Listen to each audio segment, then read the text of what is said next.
A paz do Senhor Jesus, amém? Louvado seja Deus, bom estarmos juntos mais uma vez na presença do Senhor. Cumprimente alguém que está perto de você, fala para essa pessoa que é bom ter ela perto aí, como é bom ter ela como base daquilo que Deus tem feito através da vida dela e o quanto ela é importante para você também, em nome de Jesus. Aleluia, louvado seja Deus. É para que a gente saiba que a presença de Deus está nos nossos irmãos, né? A presença de Deus, ela é revelada e manifesta pela vida dos nossos irmãos. A igreja é esse ajuntamento de pessoas que cada um carrega esses valores importantes da presença, da glória de Deus sobre as suas vidas, e juntamos tudo isso para que seja esse turbilhão de poder, de majestade do Senhor em nosso meio. Obrigado, Paizinho, por essa noite. Obrigado, Pai, por nos permitir desfrutar, usufruir, Senhor, de um tempo primoroso. É um tempo especial, um tempo, Pai, de dedicação, de adoração, um tempo de reverência, um tempo de dependência, Pai, de Ti. Renova-nos, Senhor, em nome de Jesus. Seja, meu Senhor, essa noite, esse momento, seja esse instante, ó Deus, revitalizante, Pai, sobre nós. Seja, meu Senhor, esse tempo, um tempo, Pai, de instrumentalidade do Teu Espírito, Pai, para forjar a nossa identidade, o nosso caráter, para moldar o nosso ser, ó Deus, para estruturar aquilo que o Senhor, ó Deus, quer fazer em nós, ó Pai, para que estejamos prontos a fazer para Ti. Em nome de Jesus, Deus, que assim, Senhor, a nossa alma se deleite na Tua presença, que o nosso ser, meu Pai, se alegre no Senhor, ó Deus, e tenhamos prazer de estarmos na casa do Senhor. Uma coisa, Pai, nós pedimos e buscaremos, assim foi falado por Davi, uma certa oportunidade, Senhor, que nós possamos morar na Tua casa. Nós queremos, Senhor, viver na Tua casa, ó Deus, e ainda que não seja literal, porque cada um tem a sua casa, cada um tem a sua residência e moradia, nós fazemos isso, Senhor, ó Deus, como quem deseja, Pai, estar tão perto de Ti, tão perto de Ti, meu Senhor, que nesse entusiasmo, Pai, entusiasmos é ser cheio de Deus, que nessa condição de entusiasmo, de estarmos cheios de Deus, nós desejemos, meu Senhor, afetuosamente, como meninos novamente nascidos, desejemos o leite racional e incontaminado, leite puro de Deus, para que através, meu Senhor, desse leite possamos crescer em Tua presença. Estarmos na Tua casa, Senhor, é vital para isso. Ó Deus, fortalecermos, meu Senhor, os nossos laços em Cristo. Ó Deus, e a nossa irmandade, Pai. Nós, Senhor, entre irmãos, ó Deus, isso é fundamental, Pai. E nos alegramos nessa hora em que nos fortalecemos no Senhor, em nome de Jesus. Enche-nos da graça, renova-nos, Pai, pelo Teu poder, em nome de Jesus. E nos dá, meu Senhor, o destino que nós desejamos, que nós esperamos, e ele está traçado, Pai, definido no Teu coração, para a glória do Teu nome. Assim te agradecemos, Senhor. Você pode dizer amém por isso? Você pode dar um amém mais alegre ainda? Agora você vai dar o melhor amém que você deu hoje, que você pode dar hoje, em nome de Jesus. Aleluia. Compartilhe com os irmãos. Vamos lá para a Bíblia. Abra a sua Bíblia, irmão. Eu sei que você está com a sua Bíblia e você é afiado nela. Hebreus capítulo de número 5, o versículo 12. Mas até para contextualizar eu vou esticar, eu vou até o 14, tá? Mas fundamentalmente, eu desejo firmar essa mensagem tendo como pressuposto, tendo como fundamento o versículo 12. Então, na medida que os irmãos forem encontrando, vocês dão glória a Deus. Hebreus capítulo 5, versículo 12, para ninguém ficar em dúvida. Hebreus capítulo 5, versículo 12. Se você encontrar, diga glória a Deus, diga aleluia, celebre, se alegre. Nós estamos na presença do nosso Pai, nós estamos diante do nosso Deus, amém? Aleluia. Bendito, Pai, seja o Teu nome, Senhor, por essa palavra. Ela, meu Senhor, é nossa instrução. Ela, Deus, é o presente que o Senhor deixou para nós, Pai. Nós temos uma referência, sim, Senhor. Nós temos, ó Deus, um padrão de vida. Nós temos, Senhor, uma instrução. Nós temos um farol, Pai. É a Tua palavra, Senhor.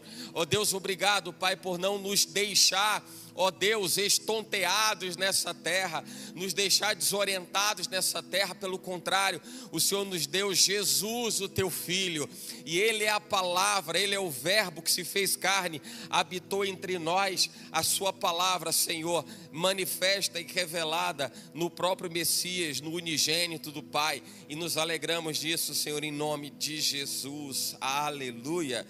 Capítulo 5, então, de Hebreus, versículo 12, está escrito: porque, devendo já ser mestres pelo tempo, ainda necessitais de que se vos torne a ensinar quais sejam os primeiros rudimentos das palavras de Deus.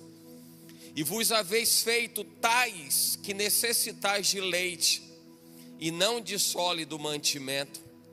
A gente estica lá para os versículos 13 e 14 para contextualizar. Porque qualquer que ainda se alimenta de leite não está experimentado na palavra da justiça, porque é menino. Mas o mantimento sólido é para os perfeitos, os quais, em razão do costume, têm os sentidos exercitados para discernir tanto o bem como o mal. Pode se assentar, querido, em nome de Jesus. Vamos ficar à vontade na casa do nosso Pai e nos deleitar na sua vontade, no desejo do coração de Deus, no Espírito de Deus, em nome de Jesus. Põe a mão no teu coração assim e diz: Senhor, fala assim: Senhor, este é o lugar para que o Senhor possa atuar. Massageia o coração. É bom massagear o coração, viu, irmão? Você faz carinho em você mesmo. É bom receber carinho e bom fazer carinho. Você consegue as duas coisas ao mesmo tempo. Você faz carinho e recebe. Então é bom. Então esse é o lugar que o Senhor vai falar. Esse é o lugar em que o Senhor vai falar. É assim que o Senhor fará maravilhas e prodígios em nome de Jesus. Glória a Deus. Gosto muito de contextualizar e trazer o sentido, a razão pela qual o texto foi escrito. Claro que nós não estamos presos a questões históricas ou questões pontuais que levaram as escrituras a um determinado momento, a um determinado escrito, mesmo porque a palavra de Deus é viva e eficaz. Essa mesma palavra, ela nos serve hoje, ela não venceu porque ela não tem prazo de validade. Mas me chama a atenção porque esse é o esforço. Nessa carta há um esforço para que a igreja em Israel, os nossos irmãos hebreus, eles possam se firmar em Jesus Cristo. Talvez seja a grande luta e o grande desafio fazer com que alguns fundamentos sejam mudados. Eu vou dizer um negócio: se tem uma dificuldade que a gente encontra em qualquer área da vida, em qualquer área de formação da vida humana, é mudar fundamentos. Porque mudar fundamento é a mesma coisa que mudar a fundação de uma casa. Ninguém consegue mudar a fundação de uma casa se não precisar derrubar a casa. Alguém consegue mudar a fundação sem mexer na casa? Não, não tem como. Se fosse só mexer na casa, você derruba a parede, levanta a parede. Você constrói laje e até derruba a laje. Mas você tem já a sua fundação lá estruturada. Não tem como você mexer naquilo que fundamenta a sua construção, senão precisando mexer em toda a construção. E esse é o grande problema, mexer nas coisas que já estão construídas. O esforço nesse momento, sem entrar no mérito de quem escreveu a carta aos Hebreus, porque há quem defenda que foi Paulo, há quem diga que a forma da escrita é diferente, que a saudação na carta aos Hebreus é diferente das outras cartas, que Paulo, ele se intitula o apóstolo dos gentios, daqueles que não eram hebreus, daqueles que não eram de Israel. Mas sem entrar nesse mérito, a carta aos Hebreus, ela faz menção a um ato de resistência e de constituição de fundamento que está em Jesus Cristo. Resistência por quê? Resistência em relação a tudo aquilo que foi construído a respeito, acerca da lei de Moisés. Toda a lei e a dificuldade em se mudar esse entendimento de que não é a lei, mas Jesus Cristo. Então todo esse esforço de dizer: olha para Jesus, olha para Jesus. Igreja em Israel, olha para Jesus. E esse esforço para se falar de Jesus e dizer olha para Jesus, acaba não sendo somente um esforço localizado, pontual, mas acaba sendo um esforço eu diria que global, mundial, porque hoje a igreja do Senhor Jesus se expande na terra através de pessoas como você, eu, pessoas que estão dispostas a mudar a história de uma nação, a história e a narrativa de vida de um povo, de muitos povos, de muitas regiões. Falávamos agora há pouco a respeito de um evento que acontece aqui na nossa cidade. Mas imagina quando Deus levantar pessoas que queiram fazer a lavagem no Bonfim. Sabe o que é a lavagem no Bonfim? É aquilo que uma vez Jesus, naquele momento em que lavavam os pés uns dos outros, e Jesus, ele fala de lavar os pés de Pedro, e Pedro diz: não vai me lavar, não vai. E aí Jesus diz: então se você não quiser, não tem problema, você não tem parte comigo. E Pedro diz assim: não, então me lava minha cabeça, como se ele dissesse: me lava todo. E Jesus diz: mas você está lavado pela palavra. E eu imagino que lavagem no Bonfim talvez seja o momento em que muitos vão se levantar para lavar as pessoas pela palavra, lavar as pessoas na palavra. É levar o entendimento, é abrir o entendimento, os olhos das pessoas a respeito de Jesus, olhar para Jesus, fundamentar uma nova vida em Cristo. E por isso que eu estou dizendo que talvez seja difícil muitas vezes, e é o nosso grande desafio, mudar fundamento, porque tradição é algo que se estabelece como difícil de ser mudado. É tradição, e muitas pessoas se apegam à tradição. E eu tenho aprendido ao longo do tempo que a tradição é o porto seguro para muita gente. Tem gente que nem liga para tal da tradição, mas dizer que segue aquilo é como se fosse uma segurança, é um respaldo, é como se a pessoa estivesse se segurando, é a sua tábua de salvação. Ela se apega a alguma coisa para dizer: eu tenho uma história, mas nem toda a história que a gente carrega dos nossos antepassados, daqueles que nos precederam, nem sempre essas histórias são as histórias que nos levam a um relacionamento com Deus. Isso é importante a gente parar para refletir. São pessoas passíveis de erros tanto quanto nós somos, passíveis de equívocos, assim como nós também somos. Mas tudo implica numa mudança de paradigma, numa mudança de pensamento, numa forma diferente de ver as coisas. E às vezes as pessoas criam determinados estereótipos de vida, como se aquela forma, aquele modelo, aquela metodologia, ela seja indestrutível. E eu não posso mexer nela por razão nenhuma, porque se eu fizer isso, eu vou estar ferindo na minha história familiar, por exemplo. A quem carregue a história familiar de ter os seus pais, avós, bisavós, tataravós, num determinado costume, num determinado rito, numa condução de vida, que você diz: espera aí, está errado isso, não é pelas muitas repetições, não é a história de que o que todo mundo faz, está todo mundo fazendo, está certo, não é isso. A palavra de Deus, ela é inconfundível. A voz de Deus, ela traz uma narrativa inconfundível. O Senhor, Ele não nos deixa confundidos, está escrito. Ele não nos deixa confundidos. Então, se não há confusão no Evangelho, se não há confusão na palavra de Deus, por que algumas pessoas acabam destoando e começam a deliberadamente a trilhar uma história de vida, um estilo de vida que é tão incongruente, é tão incompatível com a vida de outro, que foi por outro caminho? E porque a gente começa a ver as pessoas de repente querendo chegar a Deus. E há quem diga assim: não, cada um tem a sua forma, mas o Deus é um só, não é isso.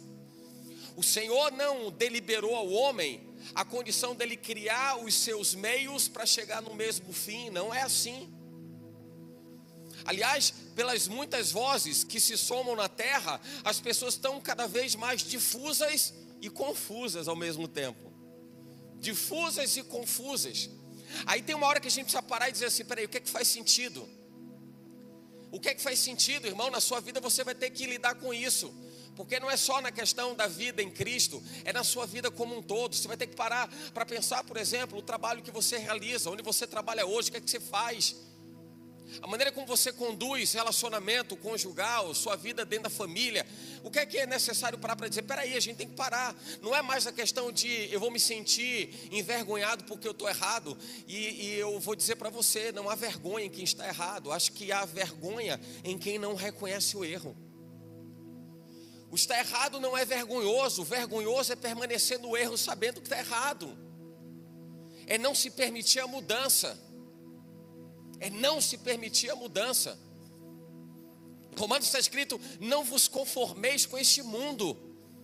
Aí a instrução do apóstolo Paulo é: não tome a forma desse mundo. Não faça as mesmas coisas que as pessoas fazem, com receio de quebrar uma tradição, de quebrar um mecanismo que vem se perpetuando ao longo do tempo, sem que alguém possa fazer essa pergunta e gerar uma análise autocrítica de dizer: peraí, o que é que eu estou fazendo da vida? O que é que eu estou fazendo? A gente virou ano há poucos instantes. Está na hora de fazer alguma coisa, porque se a gente romantizar a virada do ano, ela vai continuar sendo a mesma virada de ano para todos os anos e nada vai mudar. E eu vou precisar gerar esse chamado ponto de inflexão. Ponto de inflexão na ciência significa dizer o ponto onde um determinado gráfico ele muda o seu sentido. Esse ponto de inflexão é dizer: eu fui até aqui, agora esse ponto ele é determinante para que eu possa mudar completamente. Eu estou numa curva, essa curva, ela desenhava um determinado gráfico, agora eu chego nesse ponto de inflexão que ele muda completamente. Agora eu tenho que mudar a forma de ver as coisas. Na carta aos Hebreus, o esforço é esse: para pensar, Israel. Israel que sempre se apegou e desejou se apegar a algumas tábuas de salvação, o que fazer, o que repetir, o que replicar, mas sem parar para pensar assim: o que é que eu estou fazendo? O que é que eu estou fazendo? Eu vou precisar fazer essa gestão das mudanças da minha vida. Faça a gestão das mudanças que você precisa. E para fazer essa gestão, você vai ter que parar, respirar, minimamente respirar e refletir um pouco, irmão. É o que as pessoas menos conseguem fazer. Afinal de contas, a vida é muito célere, tudo é muito rápido. Não dá para pensar em mudar alguma coisa que você já tem que fazer logo em seguida. Não dá tempo para parar para pensar. Não dá tempo para alguém procurar emprego, ainda que seja martirizado, ainda que seja pisado, ainda que seja humilhado o emprego que está. Não dá, e a pessoa diz assim: eu não posso deixar o meu ganha-pão. Não estou recomendando nem dizendo para ninguém jogar emprego para cima. Mas tem muita gente, eu conheço muitas histórias de pessoas que vivem uma vida, acaba por ser medíocre diante de uma condição de potencial que ela carrega, porque para ela é mais fácil se apegar minimamente ao que ela tem do que ela investir naquilo que ela pode alcançar. E eu quero levar você a pensar. Eu quero levar você a pensar, para que você possa eclodir, para que você possa explodir em todo esse potencial que Deus derramou sobre a sua vida. E que isso vai fazer com que você seja melhor na sua família, você vai ser melhor no seu trabalho, você vai ser melhor nos seus resultados de vida, você vai ser melhor na igreja, você vai ser melhor servindo aos irmãos, você vai ser melhor se relacionando com Deus, você vai ser melhor. Mas para isso você vai ser provocado a descruzar os braços, literalmente descruzar os braços, porque os braços cruzados acabam apontando para uma posição de conformismo, de deixa como está, que está tudo certo. É melhor assim porque já tem. É melhor deixar desse jeito porque já está tudo certo. Deixa assim, deixa dessa forma. Eu ia falar isso no final, mas deixa eu trazer logo antes que eu me esqueça. Mas tem uma metáfora. Essa metáfora, ela fala de 3. Eu não vou entrar no mérito biológico, não é nem a minha área, biologia. Mas essa metáfora fala de 3 animais. Fala do falcão, fala do morcego e fala do zangão. E aí essa metáfora diz assim: se você pegar um falcão, colocar num cercado de aproximadamente 1 metro quadrado, bota aquele falcão ali dentro. Aquele falcão, imagina, aquele cercado só, mas em cima está aberto, é somente um cercado, mas 1 metro quadrado, um cercado em cima aberto. A metáfora começa a falar a respeito do comportamento desses 3 animais. Se você enxergar um falcão, ele não conseguirá alçar voo. Por quê? Porque o falcão não consegue ganhar projeção de voo sem que ele tenha minimamente um espaço para que ele possa ganhar velocidade, antes mesmo de bater as asas e conseguir voar. Ele precisaria de mais espaço. 1 metro é muito pouco, o que significa dizer que, ainda que em cima esteja aberto, não serve para nada. A mesma metáfora fala do morcego, e diz assim que o morcego, Embora se quebre aquele mito de que morcego não enxerga, morcego enxerga sim, mas o morcego ele não tem a visão como o seu sentido primário, fundamental, porque ele consegue se localizar pelo som com muito mais clareza, muito mais definição. Mas se você pega um morcego e coloca ele numa superfície plana, disse também que o morcego não consegue alçar voo. Por mais que você vendo um morcego, volta e meia a gente vê morcego fazendo o seu malabarismo no ar, a gente vê tanta agilidade, mas pega um morcego e coloca num determinado cercado, aí pega um cercado menor também, e aí você coloca ele numa superfície plana. Disse também que o morcego não consegue alçar voo, mesmo se em cima estiver aberto. Por quê?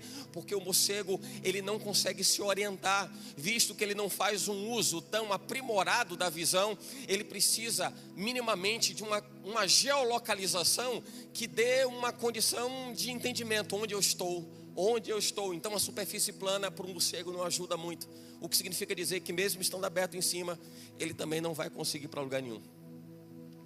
Fala-se que um zangão caindo num pote, imagina um pote aberto, não estou mais tratando cercado, é muito grande para um zangão, mas se você imaginar um recipiente, esse zangão cai nesse recipiente, esse zangão também, por ter uma visão muito mais direcional e muito mais voltada para as áreas adjacentes, ele não vai conseguir enxergar que em cima está aberto. E possivelmente ele vai querer fazer essas investidas contra a parede do recipiente. Possivelmente vai morrer no tempo, porque ele vai buscar traspassar o vidro e não vai conseguir, ainda que para ele seja o caminho mais assertivo, conseguir sair pelas laterais. Ele não vai conseguir enxergar que em cima está aberto. Ele não vai conseguir perceber que pode sair por cima. Ele não vai notar. O que significa dizer que o zangão também ao longo do tempo vai morrer. Onde que eu quero chegar com isso? Que muitas vezes na vida a gente é meio que como um morcego, como o falcão ou como o zangão. Olha para cima que tem uma alternativa, tem uma saída.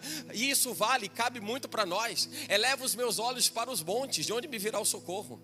Então olha para cima. E a gente não consegue enxergar além daquilo que está a um palmo do nosso nariz. O nosso comportamento diz muito a respeito daquilo que nós firmamos como fundamento, mesmo que isso nos aprisione. Mesmo que isso nos aprisione. Quantos casos de pessoas que são contidas em condição de vulnerabilidade ou em condição de trabalho servil, de trabalho escravo, e que essas pessoas, depois que se descobre tudo e que a polícia desbarata esse negócio todo, a pessoa diz assim: não, por que você fez isso? Deixa como está. Como deixa como está? Isso não é condição para você não, mas aqui eu tenho a comida e um lugar para dormir.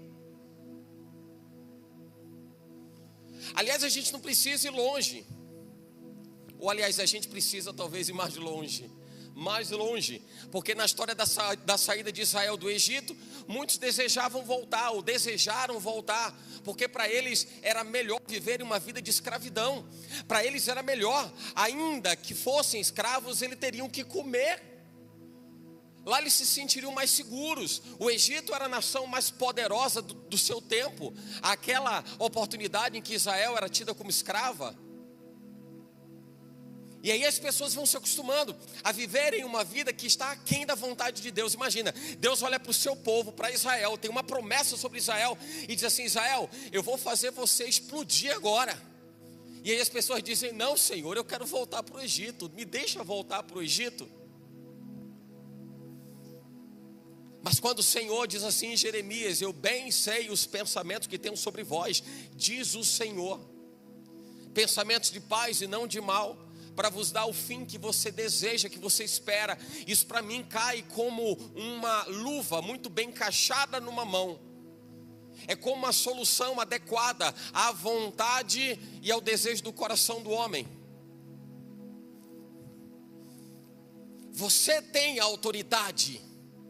Deus deu a você autoridade. O pisar serpentes e escorpiões, que talvez faça menção a uma questão muito mais dentro da nossa vida. Pisar serpentes e escorpiões está falando de animais peçonhentos, mortais, letais. Mas é uma retórica para a gente saber que Deus nos deu autoridade para que as nossas armas, que não são carnais, mas está escrito elas são poderosas em Deus, nós possamos usá-las para a destruição das fortalezas. Aí Deus te dá uma arma e diz assim: olha, você tem Jesus, é a sua arma de poder.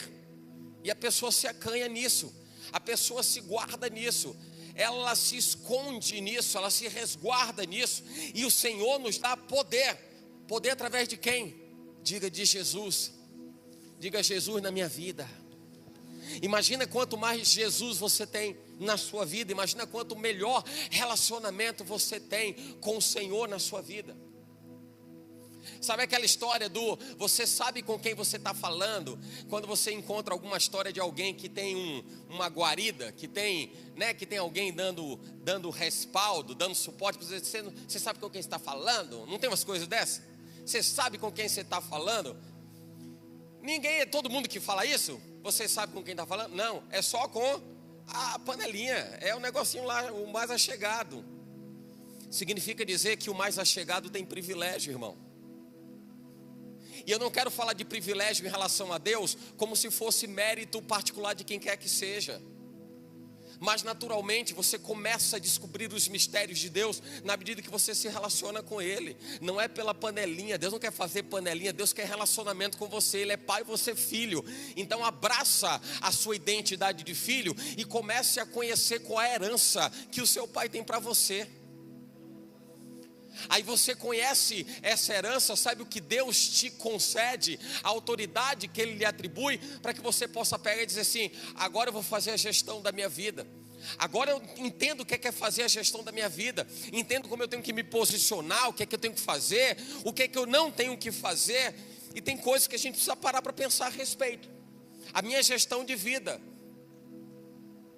Aliás, os muitos aconselhamentos que nós fazemos, eles dizem respeito a determinados modelos, padrões de vida que as pessoas sustentam ainda, mas dificilmente abrem mão daquele modelo. Querem mudanças, querem resultados diferentes, mas não querem mudar as formas de condução de suas vidas, não querem mudar as coisas, e as coisas não acontecem.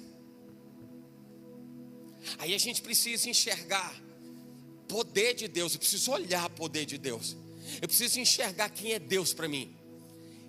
E irremediavelmente vem a pergunta: quem é Deus para mim? Quem é Deus para você? Quem é Deus para você? A gente precisa olhar mais para Deus, olhar menos para a nossa força, olhar menos pelo que a gente consegue fazer, as nossas habilidades. Sabe que às vezes a gente não entende que tudo que Deus nos dá é ferramenta para o nosso crescimento, não é para a soberba do homem. Tudo que você tem de habilidade, tudo que você tem de dom, imagina que você tem um dom que alguém não tem. Aí você diz: mas eu sei fazer, ele não sabe. Que isso, irmão? Não é isso, não é para isso. É por isso que a Bíblia fala que nós fazemos parte de uma engrenagem. Essa engrenagem chamada corpo de Cristo é para que ela se entrose, ela se autossustenha, ela se mantenha, ela se integre. Aí você consegue fazer uma coisa que o irmão não sabe, você vai e ajuda, faz. O irmão faz uma coisa que você não sabe, ele vem de lá, faz aqui, e todo mundo começa a fazer. E a gente canta aquela música que somos corpo, assim bem ajustados, totalmente ligados. Aí o corpo funciona. Aliás, é o funcionamento literal do próprio corpo humano. Cada parte do corpo tem a sua função. Imagina se alguém vai dizer que é menos importante do que outra parte. Tira para ver. Tira para ver. Tira para ver. Uma vez eu precisei fazer uma cirurgia de cálculo vesicular, que acaba sendo comum para muita gente, talvez pelo excesso de consumo de gordura, coisa do tipo.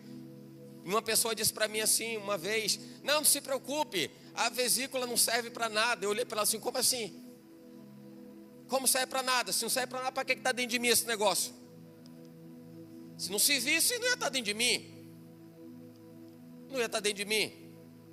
Não, mas serve para nada, não serve para nada. Aí depois que eu fiz a cirurgia, o médico disse assim: agora você vai ter que aliviar na gordura. Por quê? Porque se você não aliviar na gordura, vai passar direto. Como assim? O que é passar direto? Passar direto na minha época de escola era passar de ano. O que é passar direto? Não, que se você... explicou o negócio, você está entendendo. Então não tem esse negócio de... não tem importância, não tem função, não tem serventia. É claro que tem. E todas as coisas que Deus estabelece sobre nós, igreja, corpo de Cristo, é para que a gente saiba que há uma importância sim, e essa importância vai além de você. Vai além de você. Eu quero trazer uma mentalidade daquilo que você pode dar. Quando a Bíblia diz que melhor coisa é dar do que receber, é porque você tem coisas para oferecer. Mas a nossa doutrina de vida é diante daquilo que você pode ter. Quanto mais você tem, melhor. As pessoas estão olhando para o próprio umbigo. As pessoas querem conquistar mais. Mais. Quantos casos você vê na TV de pessoas que são multimilionárias e a pessoa se suja para ganhar uma besteira de um dinheiro que você diz assim, isso não vai fazer diferença para ela. Mas é por causa da ganância. É o ser humano obstinado a achar que o tesouro dele está na terra, a achar que a vida dele se resume a esse aqui. O Senhor diz assim, não ajunteis tesouros na terra, que a ferrugem consome, corrói, a traça destrói. O ladrão rouba, ajunte tesouros dos céus. Melhor investimento na vida para qualquer pessoa. Comece a juntar tesouro no céu. E como é que faz esse investimento? Você precisa de aplicativo? Não precisa. Você precisa de plataforma web? Não precisa. Você precisa de assessoria de banco? Não precisa. Você só precisa de uma coisa: entregar o coração para Jesus. Aí você vai entender que tudo aquilo que Jesus fez em seu ministério foi cumprir exatamente esse plano de investimento, que a vontade dele, declarado pela boca do próprio Messias, era fazer a vontade de Deus. Ele dizia, a minha vontade é fazer a vontade do meu Pai que está no céu. Aplicação. Se cada pessoa começar a parar para pensar assim, qual é a sua vontade? A minha vontade é fazer a vontade do meu Pai que está no céu. Aplicação. Mas a doutrina do ser humano é, qual é a sua vontade? A minha vontade é eu fazer. Para que eu fazer? Fazer para eu ter. Eu ter para quê? Para eu poder juntar mais. E juntar mais para quê? Para eu gastar para mim. E gastar mais para você para quê? Para poder alimentar outras ambições, outras obsessões. E a pessoa continua vivendo dessa forma, tendo mais, tendo mais, tendo mais. Alimenta no coração do homem muito mais a dor, o sofrimento, a angústia de uma vida carregada de muitos dissabores na vida. Ao invés de olhar para o alto, olhar para Deus, enxergar, olhar para cima. A história do zangão se batendo, eu quero sair, eu quero me resolver, mas você está se machucando. E tem muita gente que está vivendo como o zangão, se esbarra de um lado, se esbarra do outro. Muita gente está como o falcão, ele fica inerte, porque não tem espaço para poder alçar voo, então faz o quê? Fica parado. Gente que fica como morcego, e aí não tem uma outra condição, não consegue se adequar àquela circunstância, faz o que? Também fica paralisado, não tem o que fazer, não está preparado, não tem plano B. E a gente precisa entender que o projeto de Deus para nós, para o ser humano, para a humanidade como um todo, porque parece que falar a respeito do Evangelho diz ou faz menção somente a quem está na igreja, a quem entregou a vida para Jesus. Não, o projeto de Deus é para todas as gerações, para todo mundo que nasceu, mesmo para aquele que rejeita, mesmo para aquele que refuta o Evangelho. Por isso Jesus fala que ele veio para muitos. Veio para muitos. Mas o sentido de Jesus vir para muitos é porque muitos vão encontrá-lo. Por isso o entendimento de que ele veio para muitos, mas ele veio para todos. Quando esses todos não se colocam numa condição de encontrá-lo, a gente percebe porque que ele veio para muitos, porque muitos o encontrarão. Mas muitos ficam para trás, muitos escolhem viver uma vida diferente, desejam alimentar uma realidade diferente. Olha para ele, olha para Deus. A Bíblia fala, Jeremias capítulo 13, versículo 23, será que o etíope pode mudar a sua pele, ou o leopardo as suas pintas? Assim também, vocês são incapazes de fazer o bem, vocês que estão acostumados a praticar o mal. O texto está falando a respeito da prática das pessoas, do comportamento das pessoas, quando elas querem viver segundo a sua própria vontade, o seu próprio desejo. Lembra que a gente está falando de gestão de mudanças? Eu preciso submeter a Deus, preciso dizer, Senhor, eu quero que a minha vida esteja alinhada com a vontade do Senhor. Alinhar a vontade de Deus para a nossa vida, ou fazer com que a nossa vida, ela se encaixe no alinhamento da vontade de Deus. Mas é mais fácil, talvez, para que as pessoas possam alcançar os seus objetivos particulares, é mais fácil tentar adaptar o projeto de Deus. E quando ela parte para adaptar um projeto de Deus, ela acaba desconfigurando tudo. É bem a leitura do oleiro. Lembra do oleiro lá de Jeremias? Aí você vê a questão do oleiro moldando o vaso de barro. Então ele tem uma dinâmica, tem um modus operandi nisso, para construir o vaso. O vaso imperfeito não funciona para aquilo que ele foi destinado a ser. Aí o que o oleiro faz? Desmancha tudo de novo. Desmancha tudo de novo. Curiosamente, estava assistindo um programa ontem, um programa local que falava a respeito dessa habilidade artesanal numa determinada região, aqui numa determinada cidade. Falava a respeito disso e mostrava exatamente o trabalho daquele artesão pegando, moldando o vaso. E depois ele desmanchava tudo, com tanta facilidade que ele moldava o vaso.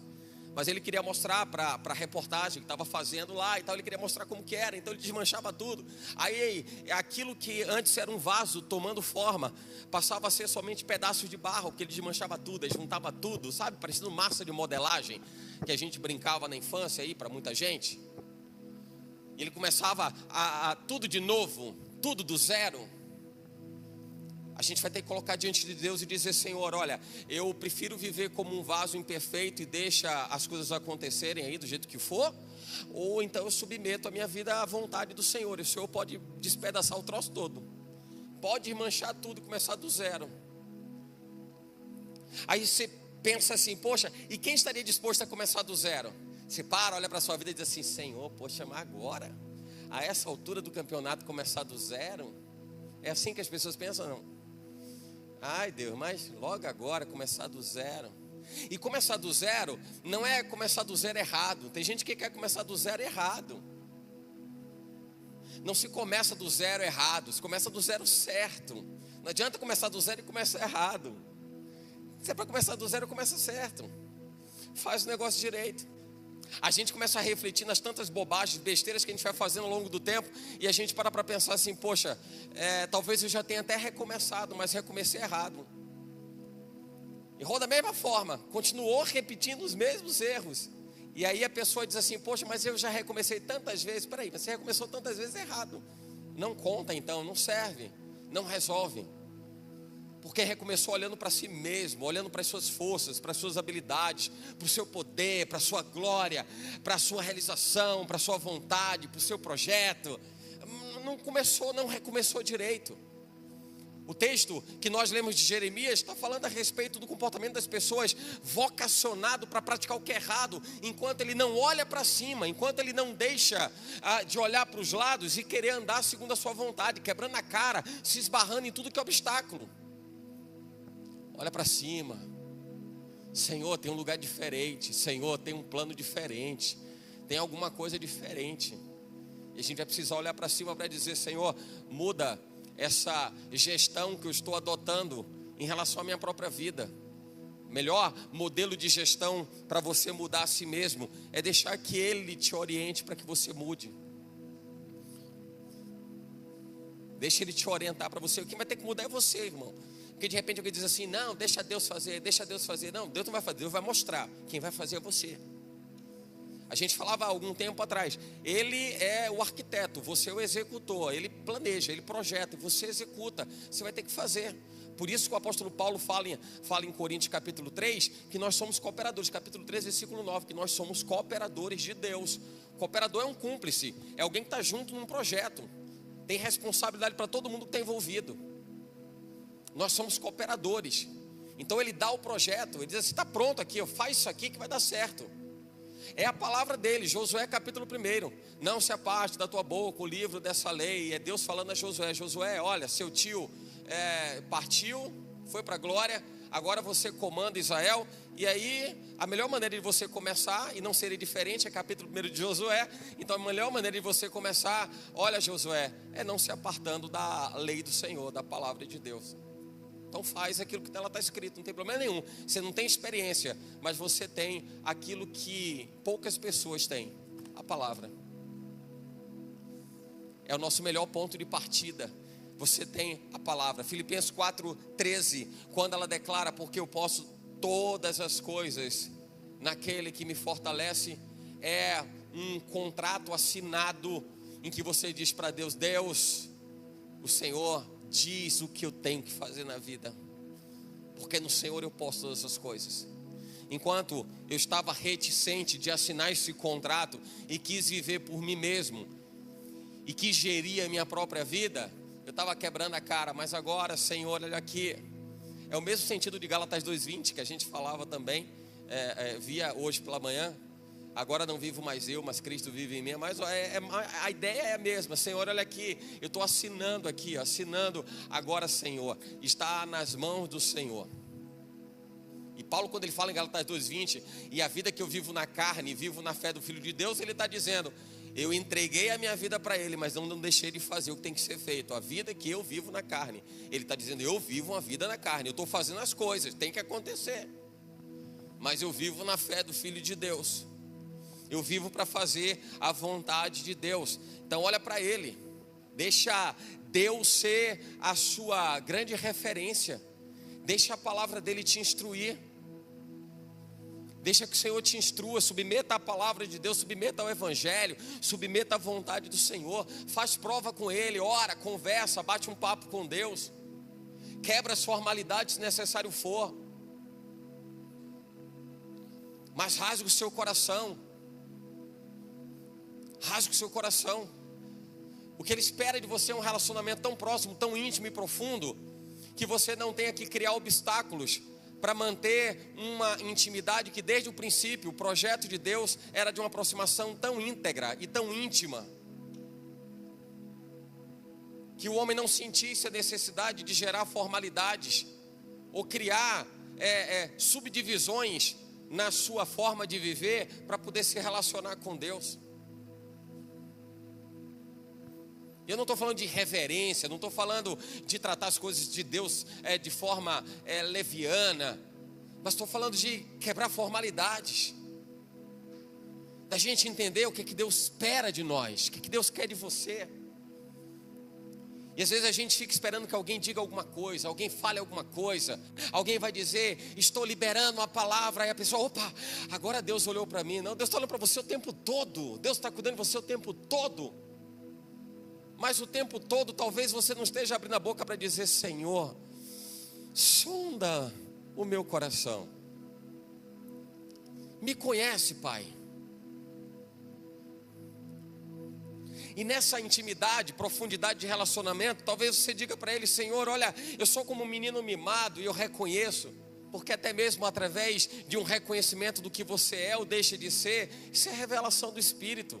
Deus está mostrando a você quem é você, você consegue identificar isso. Às vezes a gente quer levar as perguntas para Deus, nós temos as respostas, porque o Espírito se revela.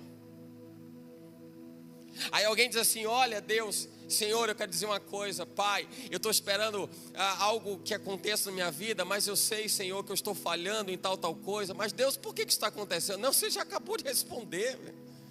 O Espírito já disse o que é, você está entendendo, está claro. Quanto mais a gente olha para Ele, então põe os olhos no lugar certo, coloca os olhos no lugar certo.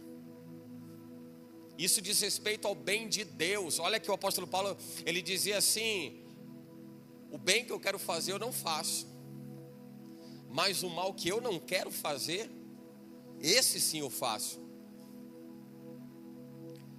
Aí me chama a atenção porque Paulo diz assim: mas se eu faço aquilo que eu não quero fazer, então não sou eu que faço. A gente vai olhar um negócio desse e vai dizer assim: Paulo está pirando, velho. Paulo está entrando num parafuso, num negócio doido. Ele diz assim: o bem que eu quero fazer eu não faço. Aí a pessoa está de longe assim, parece até uma pessoa que a gente vê tanto meme na internet, de falar um monte de coisa desconexa. Mas não, tudo isso é na sabedoria de Deus. Aí ele diz assim: o bem que eu quero fazer eu não faço. O que você conclui com isso? Que ele sabe o que tem que ser feito. Lucidez, clareza espiritual. O bem que eu quero fazer eu não faço, mas o mal que eu não quero fazer o mal. Ele sabe que não é para fazer, mas ele diz: esse eu faço. Aí ele conclui dizendo: e se eu faço o que eu não quero, já não sou eu que faço. Peraí, você está doido, Paulo? Você está numa vibe que você está num nível que você está alucinado. Mas se eu faço algo que eu não quero, ele conclui dizendo: é o mal que habita em mim. Então ele reconhece o mal que há nele, e ele reconhece a inclinação do homem na prática ruim, na prática perversa. O texto de Jeremias que a gente leu, inclinação para o mal. Aí Paulo diz assim: e quem é que pode me livrar, eu miserável de homem que sou, quem pode me livrar do corpo dessa morte? Quem pode me livrar desse negócio? Não quero ver mais isso. Mas isso diz respeito à leitura de alguém que sabe o que tem que ser feito e o que não tem que ser feito. Olha no poder de Deus e deixa de olhar para si mesmo. Olha para aquilo que Deus promove e é algo bom, algo agradável, algo poderoso, em detrimento das fraquezas, em detrimento das fragilidades. Filipenses capítulo 4, versículo 8: finalmente, irmãos, tudo que for verdadeiro, tudo que for nobre, tudo que for correto, que for puro, que for amável, tudo que for de boa fama, se há alguma virtude, há alguma coisa boa nisso, há alguma coisa boa nisso, Paulo está dizendo, então pense nisso. Começa a fazer boas gestões de vida, olhando para o que é bom, olhando para o que é bom. Não olha para o que está ruim, que está errado. Começa a olhar aquilo que é bom. Olha para quem está do seu lado aí, olha para pessoas que estão perto de você, dá uma olhada, dá uma geralzona aí. Você vê um monte de gente que tem um monte de virtude e um monte de erro também. Mas talvez seja mais fácil para o ser humano apontar o dedo para os erros e enxergar as fraquezas dos outros do que enxergar o que é bom. E eu vou dizer uma coisa, tem algo de bom que está acontecendo conosco agora, sabe o que é? Nós estamos juntos como um corpo forte, constituído, sólido, fundamentado em Jesus Cristo. Um só Senhor, um só coração, um só batismo, um só Deus. Nós estamos dentro dessa nave que implica num projeto de Deus de construção de relacionamento, de vivências do Senhor. E que a nossa mente precisa se ocupar daquilo que é bom, e hoje é bom, agora é bom. Estar perto de alguém que é especial é bom.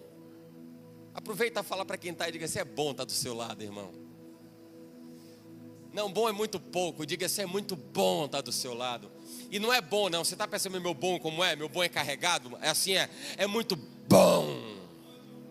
Não é bom, é bom.